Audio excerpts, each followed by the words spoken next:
We continue talking about the career shifts and the professional transitions. And this is my pleasure to welcome to this studio today Maxime, who is very well known as the entrepreneur and the founder of very interesting conceptual organization by moving again from the corporate background in the past. Maxime, welcome to this studio. Thank you very much, Ina. It's a pleasure. It's fantastic to have you here, and we were waiting for this moment since a while to make it happen, right? So I will go directly into my first question to you. So you had the corporate career before. Probably you will tell a little bit more to those people who are watching us now. Your corporate career before becoming the entrepreneur would be also interesting to learn more what is 1, 2, 3 next generation is all about.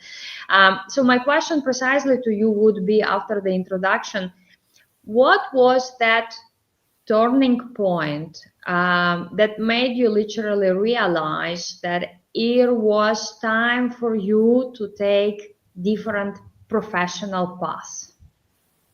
Thank you very much for the question and the invitation, Ina. It's a real pleasure. So, how did 1, 2, 3 Next Generation start? It started 4 years ago now, and prior to that, I indeed had a career in the banking industry. I had the chance to spend more than 10 years in the banking industry. And my job basically at the time was to manage somehow the regulatory change. So basically a lot of internal communication, training people, but also be, I would say, be careful about the change and how it affects the business basically.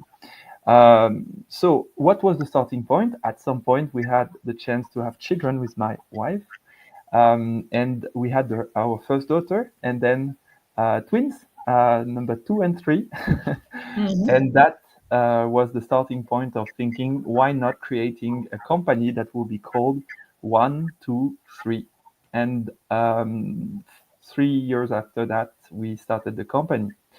And the company was started with this idea of the people going to retirement, so the people that are called the boomers, and that they're going to leave the workforce, and they're going to leave with all the expertise, all the knowledge, and that's a lot of value for the company.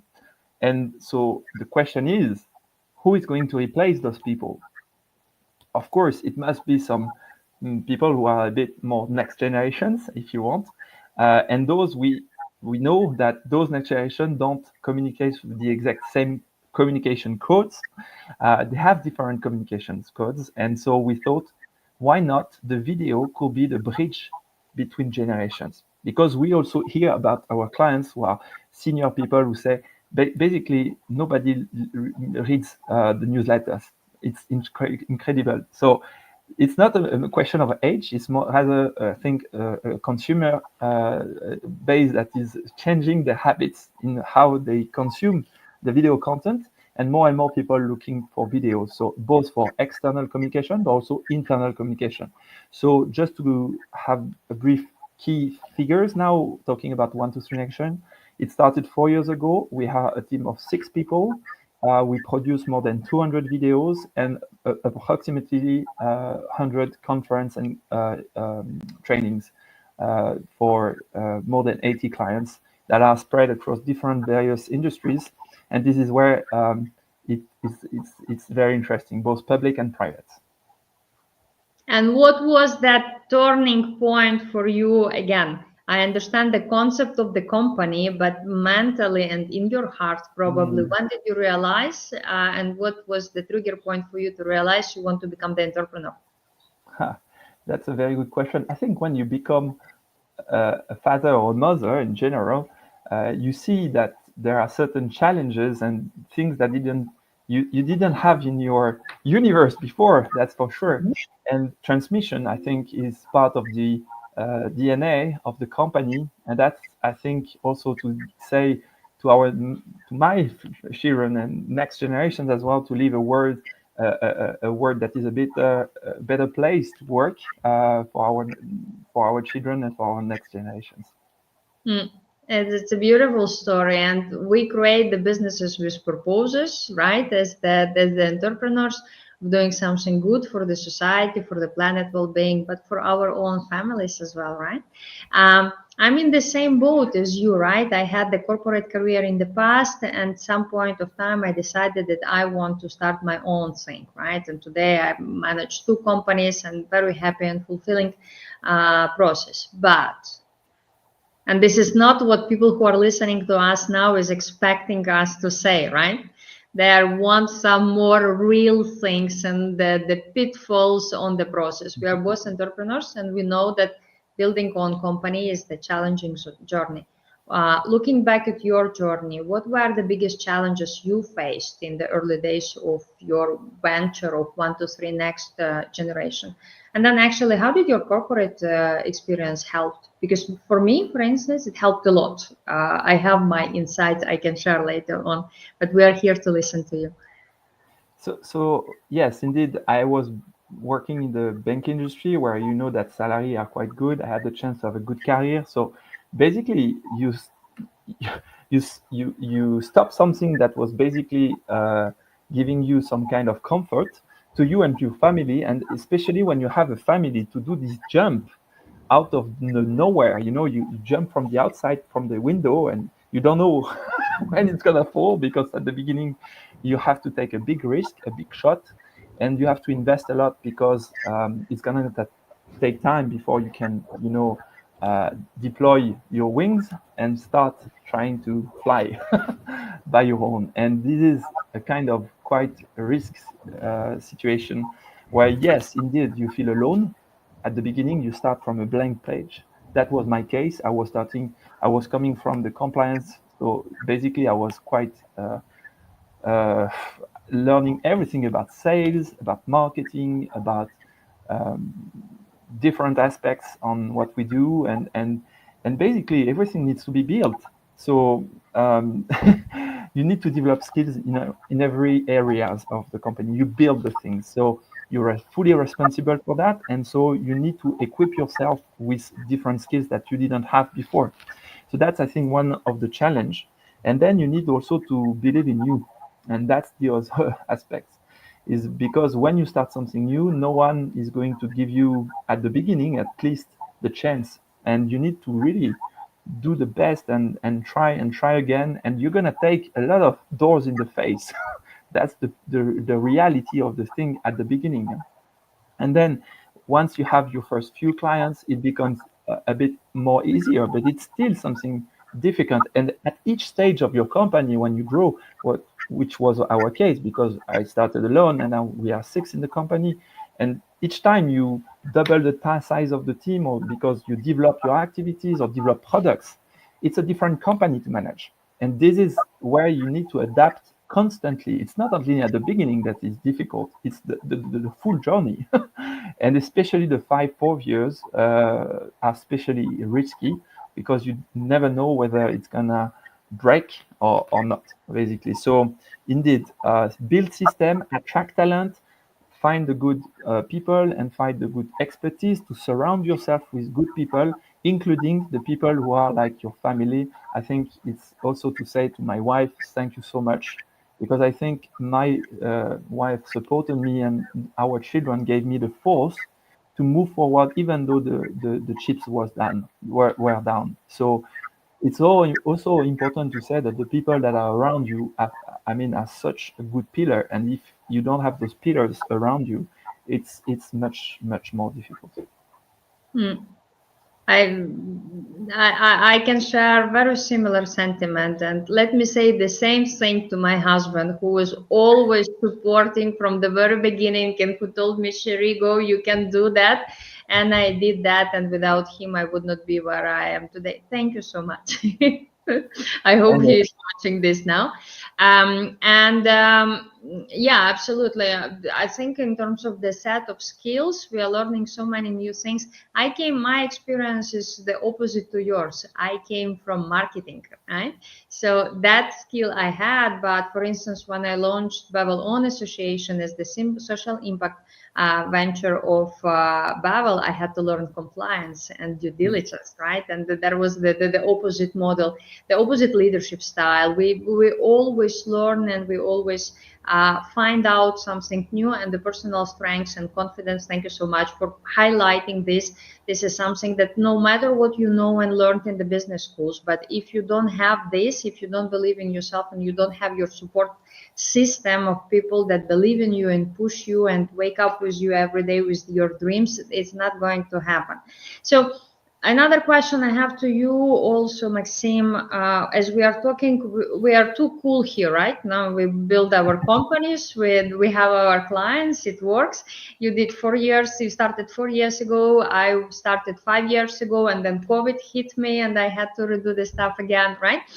Uh, from that very first point where you started, for someone who is listening to you today and feeling a bit stuck, let's be honest, in the corporate setting and thinking, can I do the entrepreneurship as these two guys did, right? What's that one piece of advice you wish to give to that person who is confused with the thoughts and frustrated and anxious about going into entrepreneurship before he or she starts Yeah. their move towards entrepreneurship?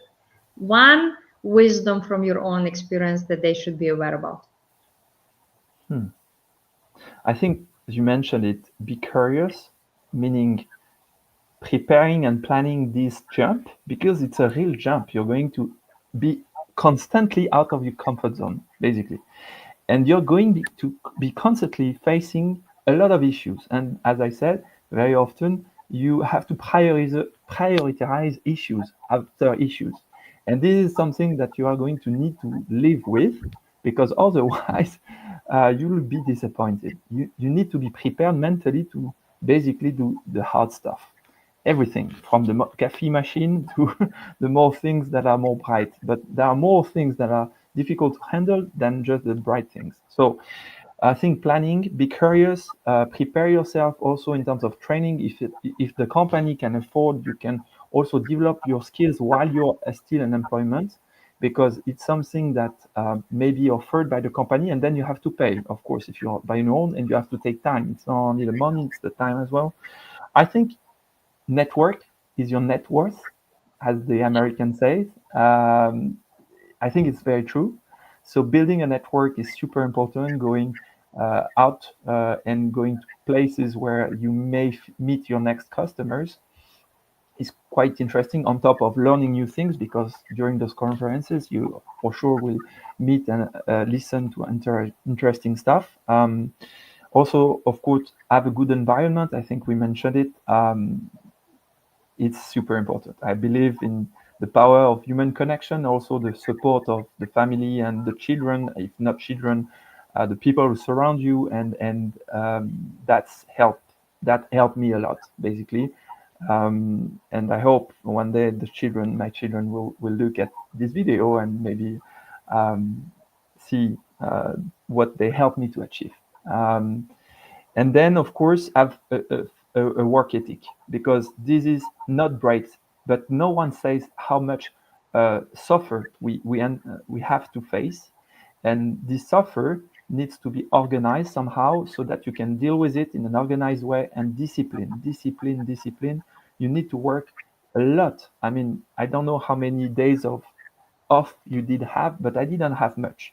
And I worked a lot on weekends, during night, and I wake up very early.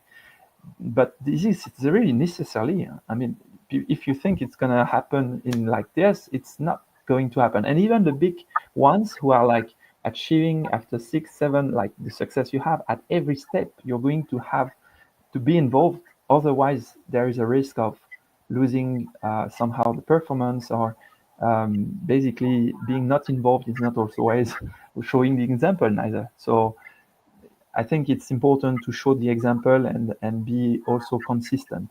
And that's the hard part, because when you hit the wall in the face, you have to wake up the next morning and show up and repeat and stay consistent. And don't be afraid of losing, and don't be afraid of failing, because you're going to fail most of the time before getting the success. And success is a path. It's a journey, and this journey starts with the failures. And that's the story you need to be ready to, because that's going to be harsh.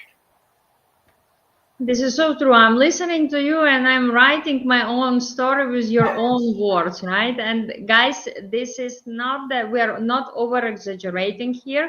We've been going through that. We are still going through that. This is, as Maxime said, this is journey of resilience, of persuasion, of moving the mountains to get to the clients and to drive the business in whatever form we have it. And one insight I would like to share also here is that we all know that the 90% of the new businesses are failing in the first 3-4 years, right?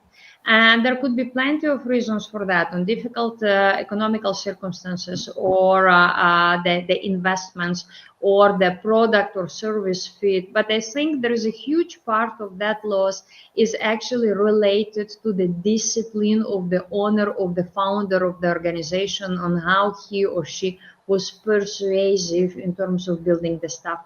We all give up on certain things, but we choose our battles. And I'm very happy that we shared this battle with you on the entrepreneurship side here in Geneva, in Switzerland. And we met on networking, and we did networking with Maxime. We met each other and we said, we have to do something together, right? There is a potential for us to show that what is the entrepreneurial and post-corporate / entrepreneurial journey is. I'm very proud of this interview, of what you have achieved. This is the huge work. I know how much you worked and struggled and had your wants and failures at the same point of time. And thank you for sharing your insights with the audience that are watching us today, Maxime.